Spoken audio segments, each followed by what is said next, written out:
Hi there, welcome back to English at Mission. আজকে আমরা খুবই ছোট্ট একটি ক্লাস করব। সেই ক্লাসটা খুবই ছোট হলেও খুবই গুরুত্বপূর্ণ, কারণ এখানে কিছু কনফিউশন ক্রিয়েট হয়। সেই কনফিউশনগুলো আমরা দূর করব। সেই কনফিউশনগুলো কি বিষয়ে? সেটা হচ্ছে অ্যাডজেক্টিভ ভার্সেস অ্যাডভার্ব।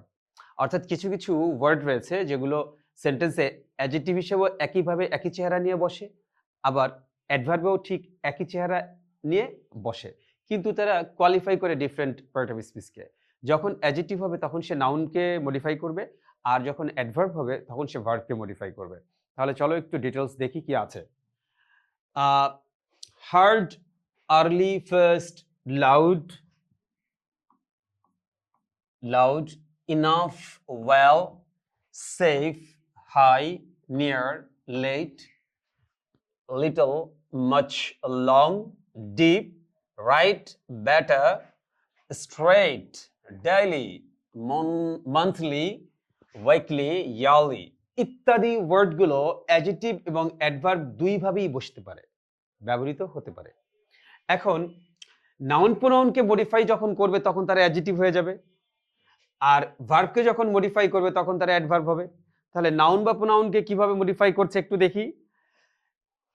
স্ট্রাকচারটা এরকম আছে, অ্যাডজেক্টিভ নাউন, অর্থাৎ নাউনকে যখন তার পিছে বসে তাকে মডিফাই করবে তখন সে adjective. He is a hard worker, এখানে ওয়ার্কার হচ্ছে আমার নাউন, আর তার ঠিক পিছনে বসে তাকে মডিফাই করছে, তাহলে এই হার্ড হচ্ছে আমার এখানে অ্যাডজেক্টিভ। ঠিক আছে। একইভাবে she arrived in the early morning, এখানে মর্নিংটা হচ্ছে নাউন, তার পূর্বে আর্লি বসে তাকে মডিফাই করেছে, আর্লি এখানে অ্যাডজেক্টিভ হয়ে গেছে। একইভাবে ইটস আ ফার্স্ট ট্রেন, এই ট্রেন হচ্ছে আমার নাউন, তার পূর্বে ফার্স্ট বসেছে, ফার্স্ট এটাকে মডিফাই করেছে, এটা অ্যাডজেক্টিভ, এটা ফার্স্ট এখানে adjective. He spoke in a loud voice, এখানে ভয়েস কিন্তু আমার নাউন, তার পূর্বে এই যে লাউড বসেছে তাকে মডিফাই করছে, অতএব লাউড এখানে অ্যাডজেক্টিভ।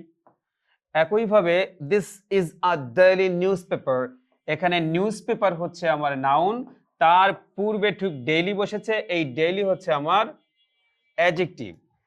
একইভাবে উই হ্যাভ মান্থলি এক্সামস, আমাদের মাসিক পরীক্ষা রয়েছে, এখানে মান্থলি এই এক্সামকে মডিফাই করেছে, তার পূর্বে বসে, এখানে এক্সামস হচ্ছে আমার নাউন, আর এই মান্থলি হচ্ছে তার পূর্বে বসে, যেহেতু তাকে মডিফাই করেছে সেহেতু অ্যাডজেক্টিভ। ঠিক আছে, তাহলে নাউন এর পূর্বে বসে তাকে মডিফাই করলে এই যে উপরের যে ওয়ার্ডগুলোর কথা বললাম ওরা তখন অ্যাডজেক্টিভ হয়ে যাবে, ভেরি সিম্পল। আর যখন ভার্বকে মডিফাই করবে অর্থাৎ ভার্বের পরে বসবে তখন তারা কি হয়ে যাবে, তখন তারা অ্যাডভার্ব হয়ে যাবে। ঠিক আছে, যেমন স্ট্রাকচারটা verb plus adverb. He works hard, এখানে দেখো সেই হার্ড কিন্তু আমরা পেয়েছি, এখন সে কাজ করে হার্ড, এইটা হচ্ছে আমার ভার্ব। সে কিভাবে কাজ করে, আনসার কিন্তু হার্ড, কঠোরভাবে। এখন মূল ভার্বের, সেন্টেন্সের মূল ভার্বের পরে কখন, কোথায়, কেন, কি জন্য, কিভাবে, কি উদ্দেশ্যে, কতক্ষণ ধরে, কি পরিমাণ, কতটুকু ইত্যাদি দ্বারা প্রশ্ন করলে আমরা যে উত্তর পাই সেটা হচ্ছে অ্যাডভার্ব। তো এখানে আমরা বেসিক্যালি প্রশ্ন যদি করি হি ওয়ার্কস হাউ হার্ড, তাহলে সেই ভার্বকেই মডিফাই করে, তাহলে এখানে ভার্বটা হচ্ছে আমার, এখানে হার্ড হচ্ছে আমার অ্যাডভার্ব আর ওয়ার্কস হচ্ছে verb.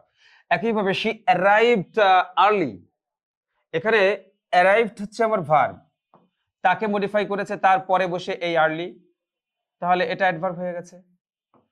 The train runs first, এখানে রানস হচ্ছে আমার ভার্ব, তারপরে এই যে ভার্ব এই রানকে মডিফাই করেছে। যদি প্রশ্ন করি the train runs how first, তাহলে ফার্স্ট এখানে অ্যাডভার্ব। একইভাবে যদি বলি ডোন্ট স্পিক লাউড, এই স্পিক হচ্ছে আমার ভার্ব, আর কিভাবে স্পিক, কিভাবে লাউড মানে উচ্চ স্বরে, তাহলে লাউড হচ্ছে আমার অ্যাডভার্ব।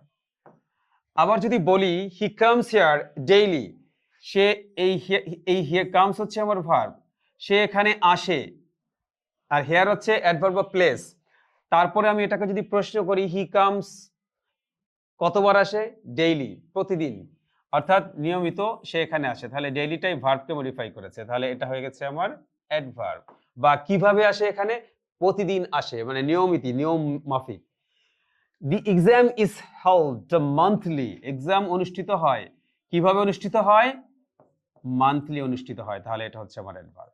তাহলে আমরা যে জিনিসগুলো দেখলাম যে কিছু কিছু ওয়ার্ড দেখতে একই রকম, তারা কখনো অ্যাডজেক্টিভ হিসেবে বসছে, কখনো অ্যাডভার্ব হিসেবে বসছে। যখন নাউন বা প্রোনাউনের পূর্বে বসে তাদেরকে মডিফাই করবে তখন এরা কি হয়ে যাবে? এরা অ্যাডজেক্টিভ হয়ে যাবে সিম্পলি। আর যখন ভার্বের পরে বসবে তখন তারা কি হয়ে যাবে? অ্যাডভার্ব। আই থিংক তোমরা বুঝতে পেরেছো। এই ভুলগুলো কখনো পরীক্ষায় করা যাবে না অ্যাডমিশন টেস্ট কিংবা যেকোনো জায়গায়। ঠিক আছে? Thank you very much.